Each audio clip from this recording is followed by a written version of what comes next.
Are you tired of manually deleting each Gmail filter one by one? Learn how to delete all filters in under 30 seconds. In this video, I'll show you the exact 7-click process to wipe out every filter at once. Let's jump into the steps.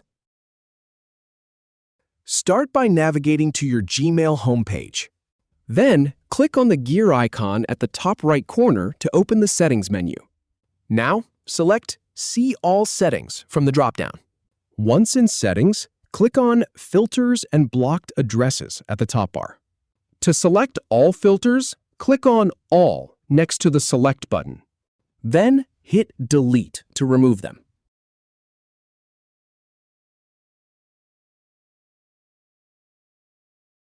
Finally, click OK to confirm the deletion. If you have any feedback or if any info is inaccurate, please leave a comment below. We'll do our best to answer or redo the video if needed. Thanks for watching.